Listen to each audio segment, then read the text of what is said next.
fiiziksiidha jedhanii sibiila na baachisu keemistirii jedhanii dhoqqeena lallaayisisu baayolojii jedhanii raammoo na funaansisu histiriidha jedhanii du'aa na lakkoofsisu ani maaliin godharee tabbaan kan koo gabaree teessa abbaa koo na qaree. daawwattoota keenya amma deebinee dhufneerra mata duree dabboo dubbii jalatti waa'ee guddina afaan oromoo haasa'aa turre waa'ee hayyootaatti dhufne hayyoonni afaan oromoo guddisuu keessatti gahee akkamii qabu laata hamma ta'e gumaacha hayyootaa tuttuqaa turre fakkeenyaaf naannoo 1983 akka biyya keenya yookiin 91 Awurooppaatti sanaas kaasee afaan oromoo afaan barreeffamaa akka godhu hayyoonni gahee guddaa taphataniiru lammaffaa afaan kun afaan miidiyaalee adda addaa fakkeenyaaf miidiyaan baname miidiyaan biyya keenya keessatti kan baname naannoo 1936 afaan oromootiin jimmatti baname ture waggaa 5f abbaa Joobir abbaa Duula abbaa Jifaar yeroo namichi asii baqatu Haile Sillaaseen baqatee achi ala ture jedhu hamman dhalaa deebi'utti waggaa 5f raadiyoon afaan xaaliyaaniitii fi afaan oromooti afaan arabaatiin dabarsaa ture yeroo sana afaan oromoo raadiyoo cabsa jedhamee tuma himamu darbaa ture didee cabsuu didee dabarfataa ture afaan miidiyaa achi kee raadiyoo cimtuudha shantar raadiyoo jedhamti siluma maquma addaa qabdeeyyuu silaan si sentarii turte akka naannootti amma ta'e fooyyeffamee shantar raadiyoo jedhame achi keeti Sheeman Marrashaad Abdullee afaan oromootiin dabarsaa turan hayyoonni kun immoo maal hanqisan jennaani warra afaan ingiliffaa barate sagantuma afaan oromoo qopheeffatee ka'ee tol bahee dhibbantaa 50-60 ingiliffuma haasa'a oolee ka'ee deema kun maaliif ta'e jennee fa'i kumanne hayyoonni silaan kumatamu bara kun silaa maaliif ta'e jennee kumanne akkuma kana waan hafee jira amma Google Translationii keessatti afaan hunduu afaan an beeku hunduu jira afaan oromoo qofatu hin jiru afaan Sumaalee jira afaan Amaaraa jira afaan Maalee jira afaan oromoo qofatu hin jiru isa kana eenyuun irratti hojjeta laata Facebookii nama afaan oromootiin barreessite waa guyyaa takka ammaaliin barreessa si fakkaata soomni guyyaa rafaa yakka waggaa lamaa sirraa dhiqa jechuun afaan oromootiin barreesse ingiliffaan jalatti naa hiikanii soomni arafaa yakka waggaa lamaa sitti ta'a jedhee naa hiikanii akkasitti naa hiikanii akkasitti naa hiikanii eessa jirraa sadarkaa sooftiweerii adda addaa irratti yoo jette gaaffii guddaa sitti ta'a aansila kanin amma ustaaz Raayyaatti dabarsuu fedhe sheekonni afaan oromoo guddisuu irratti maal hojjetani darasoonni maal hojjetani keessumaa kan isaan kallattii wallaallatu jira artii qabate walaloo laalchisee warri artii irratti gahee qabu sheekolee qofas hin jennu warra artistoota walaloo jedhan muuziqaa waan adda addaa baasan kuni maal baasani anama walaloo duri makaarijatti hin qaraane quba qabdaa laataati afaan oromootiin makaarijin akkasitti qopheeffame bakka qubeen darasaa muftiiti shariika raayyaati isaan hin jiran waggaa meeqa dura darban Allah yarhamu nashiidaan isaanii tokko maal jedha si fakkaate namni uma fedhe naannan jedhu sagalee kan kootiin baatiin hurufa ijaa 17 barii karaa xinxaneessee fudhateerra gore jalqaba mormaatii hamzaanaa wajjini walakkaa dhaabahaa aynhaa wajjini gayngara dhumaa kaayin dabalatee qaaf biqilarra baa kaaf xinnoos butate jiimiif shiiniif yaa'i walakkaa arrabaa akkasitti naqaniiti bakka qubeen irraa bahu hunda himanii achi kaanii immoo sifaata amala isaa hunda himani meesa kana irratti ustaaz Raayyaan darasoonni Jimmaa kaatee Harariin buutee Wallaggaa kaanii asii Arsii dhaqan maal gumaachani warri walaloo maal gumaache isa kana irratti mee gahee keetti jedhee garoodha dubbii kana mee waan baaftan itti baasaa ankeessa deddeemee rakkoo keenya kaasa. Salaamu alaikum wa rahmatullahi wa barakatuh. Okay, egaa haasaadanu saatiin asnatti fee haa ta'u immoo malee tartiibaan iyyee eessa hin qabnu eessa qabnaa eessa dhabne eessa qabnaa isa jedhu gaaliini qaama amma qaamni baratamaa jiru qaamumti namaa mataadha maaraa qabee amma miila ga'utti isa manni barnootaa baayoloojiidhaaf jechatti dhabee waa tolchee bakka gurraa kanaas tolchee ilaa amma akka naannootti mataa jettee kaate mataa jechuun waliigala kennee sammuun isii keessaati sii kaleera dubbeen meeshaadhumti asirra jiru kun hin beekamu qoleetu jira, mormatu jira, gateettuutti jira, asiin immoo qosommeettiitu jira. Qosommeettii yooti jette warri barnootaa miti yuunivarsiitii fedhee gabbaa'e maal isin qosommeettiin siin jedha hin dhageenye. Lafee duwidaa daka bu'eeti miti. Lafee duwidaatii fi morma jidduu sammuun asirraa fuutee gakkennitu kuni gakkennitu tuubboon asii gayyaa'ee dhaqee lafee duwidaatti kennu qosommeettii jedhama nu biratti. Achi ka'ee lafee duwidaatii ka'ee hamma lafee dugugguruu ga'utti risaalaa ergaa mataasaa qaba. Ijoolleen keetiif ijoolleen koo kun barreeffamee fi lafan jiru eessaa barattu jetta taakka. Ati hayyoota gaafataa jirra. Hayyoonni hin komatamuu jedhee namni komatamu hayyuu malee hin jiru.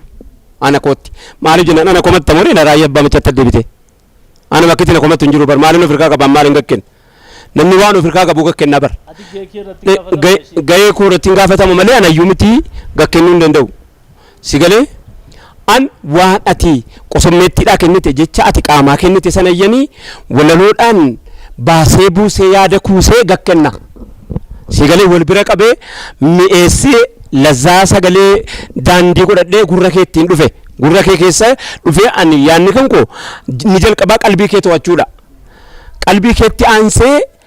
waan qalbii kan keetiin to'atte sammuutti akka ta'e naa kennituufani aqlii keetis na naajoma sammuu keetis na naajoma walliftuun sirbituun qalbii malee aqlii nama naajomtu. Qalbii kee qofaa naajomti qalbii namaa kana abboo jiitee wayyoo akkam bareedaa sirbisaa jedhama. Maaliif beektaa walliftuun qalbii kee qofaa naajomti raayyaa abbaa machaa qalbii qofaan barbaadu aqliidhaan walitti barbaada. Aqlii kees qalbii kees walitti naajomaan waan qalbiin kee fudhate aqlii keetti kenne aqliin kan kee immoo fuudhee akka inni hojiitti kugatiin fedhuuf aqlii keetis qalbii keetis walitti keessumsiisuun dirqama raayyaa abbaa machaati. Kanaafi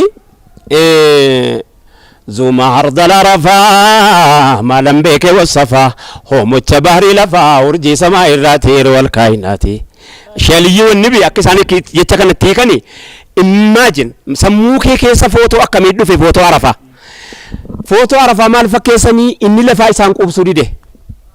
Siif zuma ardal Arafaa maalan beeke wasafa hoomacha bahrii lafaa urjii samaa irraa teerwal hoomacha bahrii lafaatii fi urjii samaa irraa walitti fidanii baay'ina isaa wal makanii suuraa isaa ummata dura afani. Barwaan nama ajabu ijjilaaleen qaqqabu halkanii guyyaan qabu hin mul'ata fuulleetti yeroo alkaayinaat Arafaa bulaniiti beek mee sammuu kee keessa footoodhaan ga'ee ishee aliyyii wanni hojjetan kana ilaali fudhadhu si galee afaan oromootiin hundumaa barama jazallahu anna ulamaa alumma jabaadhu hidhadhu khayriidhaan wal gahii astaghfirullah alazim lillahi shaliyyii wanni ishee kadir gabbaraamo jecha kana jedhan jecha kana inni isaanitti jedhani isaan dhadha nama waggaa 100 mana 20 galuudhaa ka'e umriidhaan illee jirani jecha kana yeroo jedhanu namni afaan kana beeku afaan saati dagaagina saati jechan jedhe kun afaan oromootiin hundumaa baramaa jedhan jazallahu anna ulamaa alumma yeroo jettu moogaa fi keetti dhufan yaa warra na barsiifte jedha jedhan isaan yaa warra waan aqaraasiifte afaan kanaan yaa warra afaan kan koo kanatti akkan afaanii kadhu na goote galatoom jazallahu rabbiin jazaaka jannataan siif kaffaluu jedhan gumaata darasaan wallaggaa dhufte harargee dhayte darasaan harargee wallaggaan dhayte darasaan wallaggaa jimmaan dhufte darasaan jimmaa wallaggaa dhayte taraashee walloo dhayte arsii dhayte baalee dhayte kuni afaan oromoo tiksuu keessatti lafee dugdaati malee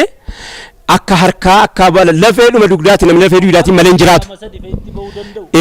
amma afaan jarri gaafa qoratan warri afaanii fiiziksii gaaf tokko nan yeni gaaf tokko yeni yuunivarsiitii kottuu eebbisii naan jedhan bara 1986 yuunivarsiitii kottuu eebbisii jennaan eebbisuun dhaqee obbo Xilaawun Gamtaa faati kan na waame Dr. Xilaawun Gamtaa faadha kan eebbisiisu jechuudha yuunivarsiitii gaafa sana warra afaan irratti beezii lafa nuu kaa'anii obbo Xilaawun Gamtaa jechuun gammachuu magarsaa faadha namoota baay'ee hayyootiin na waamee kottuu eebbisiisi jennaan hin dhaqee ani waan jarri jedhaniif hin beeku miti kana inni maal jechuun qabeedhaan fiiziksiidha jedhanii sibiila na baachisu keemistirii jedhanii dhokkee na lallaayisisu baayoloojii jedhanii raammoo na funaansisu histiriidha jedhanii du'aa na lakkoofsisu ani maaliin godharee tabbaan kan koo gabaree ta'e sabbaa kol na kare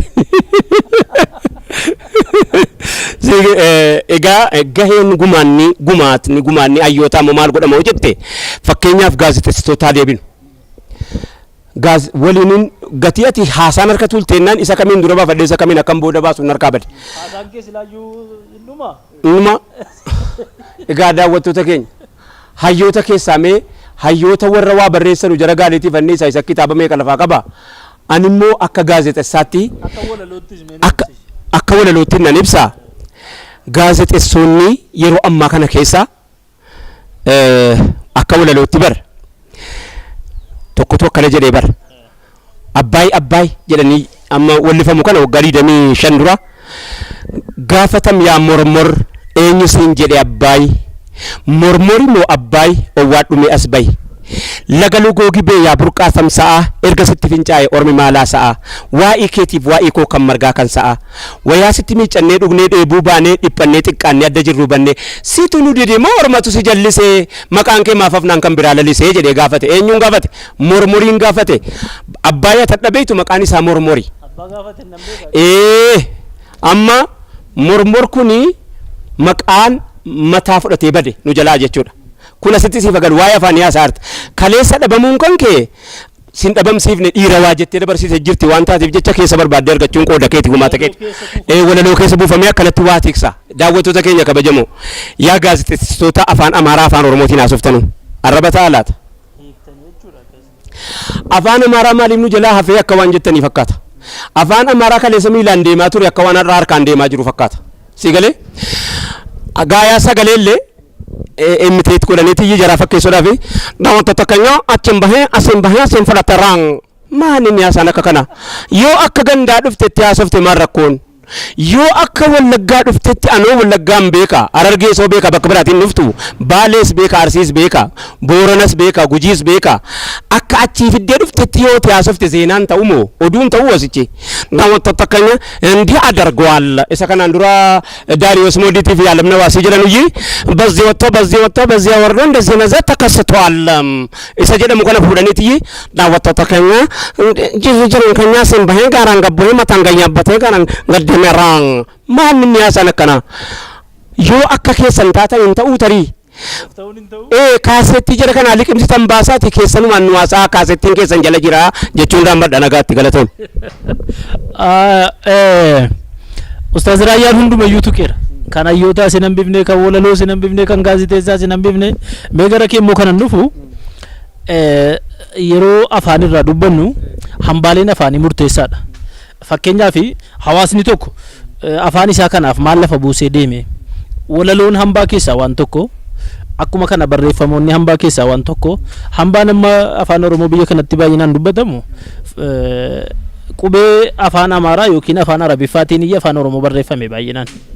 qubee afaan Arabaatiin warri barreessanii sheekolee hayyoota Islaamaa baay'eedha. Kibba kaasii hanga kaabaa dhihaa kaasii hanga lixaa yoo deemte namoota baay'eetu kitaabolee kumaatama barreessani. Fakkeenyaaf Sayyid Caalii gara Walloo kanarraa kitaaba bifa walalootiin bifa adda addaatiin kitaaba 100 barreessan kan qoratamee ol bahe kitaaba tokko moo lama qofan quba qaba kan Muhammad Hakim PhD ittiin hojjete tokko jira. Gaafiin hayyoota wanni keemistiriin hiika jecha itti argateetuma barreeffame moo hammam tokko qoratame fiiziksiin hammam tokko qoratame jechi isaa yoo itti dhabdanii boca isin itti baaftan kana caalaa hammam tokko gujii keessaa fidate qormaata kanarratti hammam tokko karrayyuu keessaa fidate afaan asliin daka sana jira warra loon tiksu keessa afaan warra loonii jira warra heeraa bira afaan warra ilama fakkeenyaaf abbaa gadaa bira yoo dhayte afaan murtiitu jira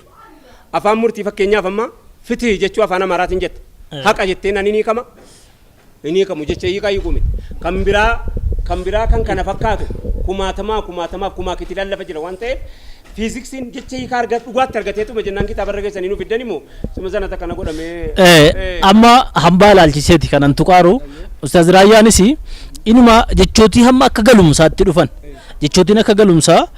fiiziksii keemistirii jechuun jechuma achirraa fuudhamee as kaa'amee galumsiisaa kun bifuma achitti fudhatameedha kun ani sana durayyuu kana dubbataa jiru hambaan kun hammam qoratameera.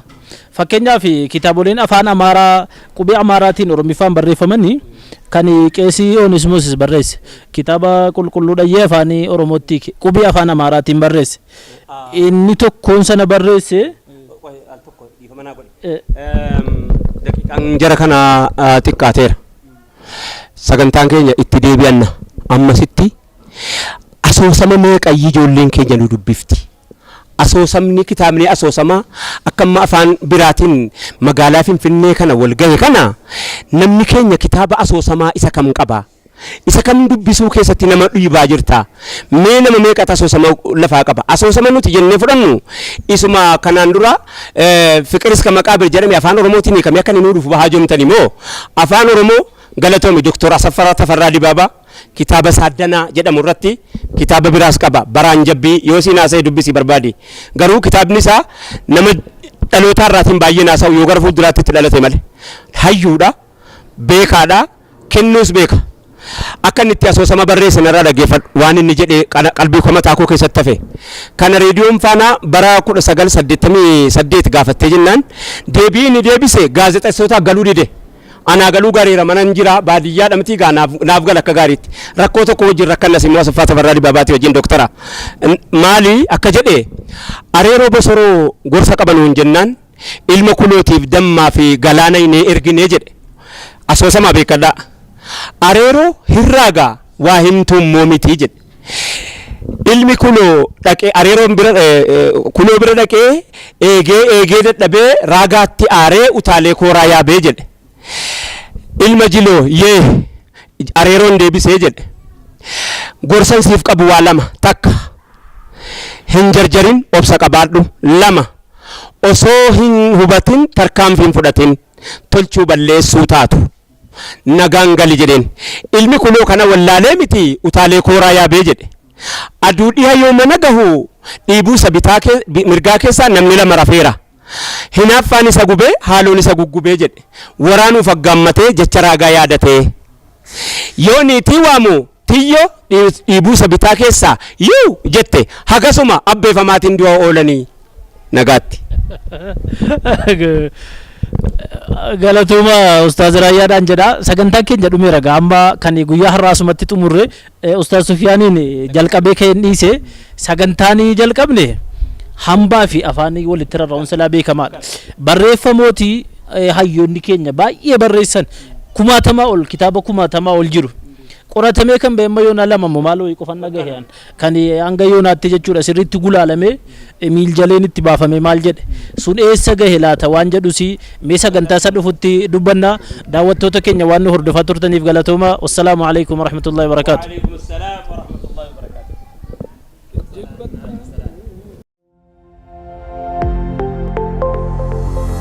Raayyaa Abbaa Michaa